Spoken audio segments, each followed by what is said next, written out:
am here to basically talk about a couple things. I only have 10 minutes, so I'm going to be really, really short. But toxic masculinity. How many of you guys have heard all that, the phrase toxic masculinity? It's been used a lot. Everybody's been talking about it, you know. Another way I like to put it is basically abusers of power, okay? You know, I came up from Flint, Michigan. I was an athlete. I played 7 years in the NFL. Flint, Michigan was a very depressed area. And I also came up in a very, very violent household. One of my earliest memories was my father, I probably was like 4 or 5 years old, my father punching my mother in the face as hard as he could. That was one of my earliest memories. And you know, through trauma, you learn your lessons. For me, it was, hey, this man, the strongest man I've ever seen, this guy, he uses his power to abuse my mother. I learned simply because I was a man, or he was a man, or the people around me who were men, they were more valuable than women. This is how it was for me coming up in Flint, Michigan. And this is funny because people say, you know, it's toxic masculinity. I mean, don't women do things wrong too and the whole thing? But you got to understand, men and women are very, very different. One thing I noticed coming up in the hood, it was kind of wild because everyone uses their thing to manipulate people. Like, you know, women tend to be manipulated through fear. When I was coming up, the whole thing, if you were, you know, I came up in a crack epidemic where, you know, there were pimps and people who were basically treating women as property, and their whole thing was to intimidate. My father using fear to intimidate my mother. And he would basically manipulate her through fear. And I knew that, you know, guys would work games like that, you know, where they would either be physical or they would manipulate through mental means, where it's like, hey, you know, they would look at a girl or whatever and tell her, or their date or their wife, and tell her that she wasn't pretty enough, or she wasn't, she wasn't going to be around much longer, or they would flirt and make her feel very, very insecure, because the whole game was that you keep the girl or woman off balance so that she never knows whether you like her or not. And this is stuff that was told to me when I was a kid. That when I was dating, they were like, hey man, you got to have game, you got to do this thing. But men tend to be manipulated through pride. And pride is what is the lifeblood of toxic masculinity. When guys are always like, hey man, I bet you won't do this. And I bet you I will. And the whole thing it's about, you know, the challenge, you know, if you ever see 5 men walking somewhere, they're probably on their way to do something really stupid. I'm just telling you, because there's nobody there to calm them down. And let me tell you something. The perfect example of toxic masculinity I can give is, let's say you have a restaurant, and a restaurant has a sign in the bathroom, and it says, hey, all employees must wash their hands. But you notice when the boss comes in, who's a man, and if the boss is a guy, he's going to come in, and you notice the boss never washes his hands. And so he goes in the kitchen, he's touching the food, he's doing his thing, and the employees are like, man, I don't think the boss ever washed his hands.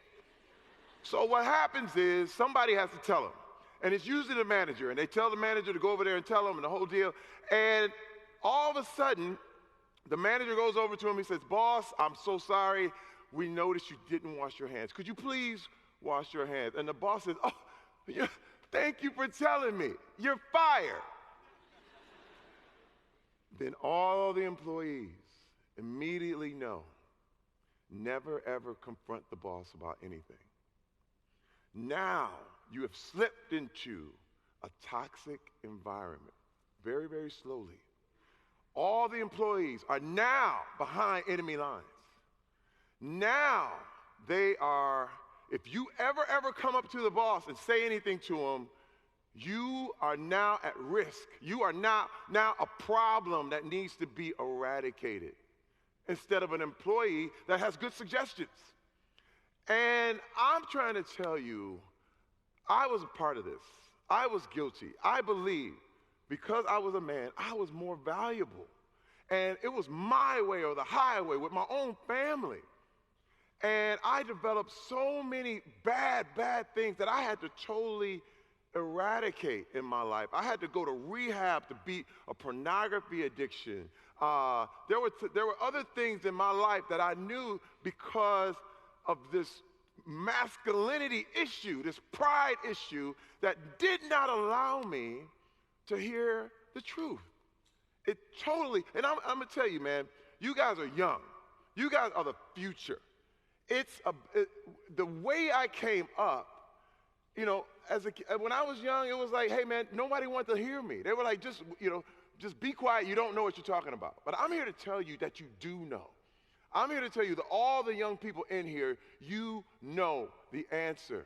And I'm here, and if you don't, the fact that you are here and the fact that you are asking questions, because my thing is, I never ever want to be the guy that just brings a bunch of answers.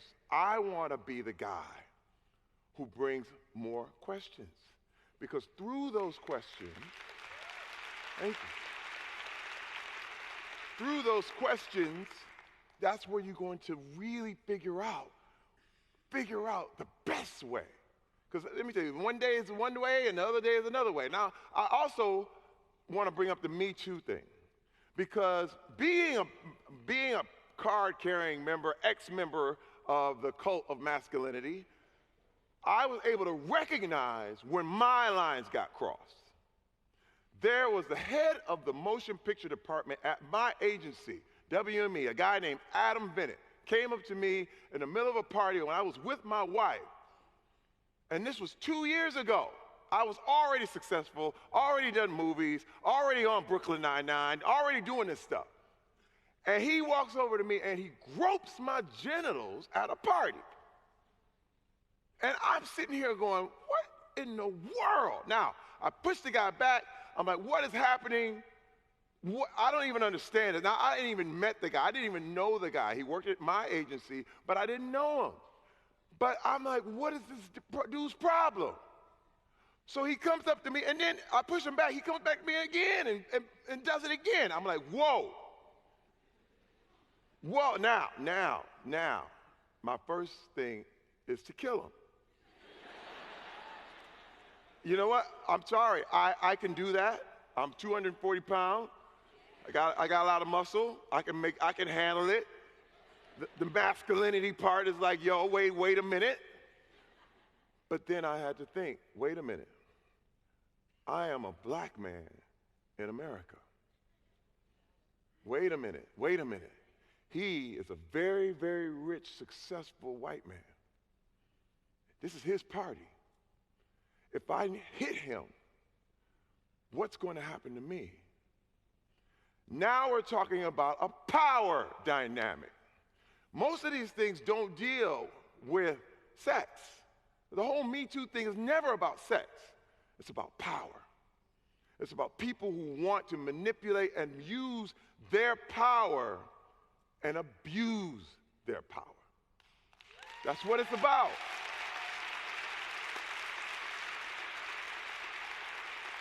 Now, one thing,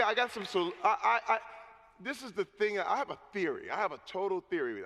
My theory being that, when I say women are manipulated through fear and guys are manipulated through pride, well, with that theory on the line here, one of the things that I would like to suggest to young people today, and to the young women in this room, and to the young men in this room, one of my suggestions for women to combat this kind of thing is that women be fearless. Fearless. Let me tell you how the only way I changed, the only way I woke up as my wife left me. My wife left me. And you know what happened? I was like, oh, you know what? Go ahead and go. Fine. You know what? I'm successful. Everybody thinks I'm great. I can go. You know, Hollywood doesn't care if you lose your family. They don't care. I'll get 2 or 3 other movies. It's all right. Everybody thinks I'm wonderful. But the problem was, I knew I wasn't wonderful. And she knew I wasn't wonderful. So all of a sudden, I got a little voice. And I said, you know what? Maybe it's me. Maybe it's not her. Maybe it's not my abusive father. Maybe it's not the fact that I'm black. Maybe it's not all these other reasons that I could point to and kind of figure it all out. But maybe it's me. And then I had to come to a deep realization that it was me. It was. Her fearlessness and the fact that she took on the fact that she might be alone. I couldn't believe it actually made me see, because everything that I thought I knew and had, and I was the cool man and I had it all together, it was all a lie. Let me tell you, for men, if pride is the problem, the antidote I'm suggesting is vulnerability for every man in this room. The trick to vulnerability is that you have to open up. You have to admit you are not, you're not invincible. Because invincibility is the myth. Every man is every guy in here lives his own action movie all day long. And my wife kept turning on the light. And I'm like, I don't want to see the theater. I don't want to see the seats. I don't want to see it. I want to see my own action movie. But the deal is, through vulnerability, we can truly see where we really, really are. And that vulnerability is the only way you can get love. Because the trick is, what's so wild is that guys tend to feel like, okay, I'm going to be Teflon, I'm going to be steel, I'm cold steel, I'm Dirty Harry, I'm all these movies where, you know, all of a sudden the bullets just ping off me, and we know that's not true. Vulnerability says I'm hurt. Vulnerability says I've been through trauma. And because of my therapy and because of what I've been through, I was able to recognize when my own lines were crossed. Because this is the thing. There were people who would say, you were too big to be assaulted. You're too strong for have someone sexually assault you. And I said, even if I'd have beat him up, does that mean I wasn't assaulted? No. I was violated. And a lot of times guys pretend they weren't. In the military, in fraternities, in colleges, in schools, things that your lines have been crossed, and you're too prideful to admit. And you deal with this trauma, and then to the point where when it's too late, people are on a clock tower shooting at the students. They're in Vegas shooting at a crowd in concert. This stuff comes out in different ways. And if we don't learn as men how to be vulnerable, and I'm not saying you have to be public, but what I am saying is that you have to find someone you love, you care about, and someone who cares about you and loves you, and you have to share and open up. Because let me tell you, man, I've seen the toughest men crumble. And when we're kids, you know, people determine winners way too early. They're like, hey, he won this, he did that, he did it, and they're young, and then you wait a few years and you really see the results. And I had so many women come to me about, man, Terry, I've been abused, I've been sexually molested. But then what flipped me out was that there were so many men. After I came public, so many men all over the world were telling me that they were molested too. And it really opened me up to see that this thing is not a witch hunt. It's a fumigation. Me Too tells what exactly is going on. And let me tell you, there's a word that a lot of people use in these circles. Silence is violence. Your predator, anyone who's giving you that kind of trauma, depends on your silence. They depend on you being quiet. They depend on you being scared. They depend on you not telling him to go wash his hands. But I'm telling you, my wife told me, I need to go wash my hands. She was fearless. And I'm here to tell you that this era, you guys are the future, man. And I have never, ever seen a world like this. Ronan Farrow said, we've crossed the Rubicon. The only thing I can really relate this to is the Emancipation Proclamation. Because people are free now.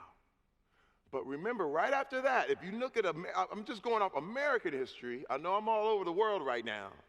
But in American history, there was a thing called Reconstruction, where you weren't a slave anymore, but if you jaywalked across the street, you'd get 40 years in prison. There's backlash that comes with this. Backlash. But I promise you, and I promise you this, that when you stand for the right thing, and you do the right thing, and you tell them to go wash their hands, you are going to have the support of good people. Because usually these guys are one and few. And they run a lot of people. Usually one predator is responsible for so much damage, it takes them years to get caught. So I want to thank you for having me here today. It's been a pleasure. And I'm trying to tell you, man, you guys, you're the future, and I love it. It's making me feel good. I only had 10 minutes. But thank you very much.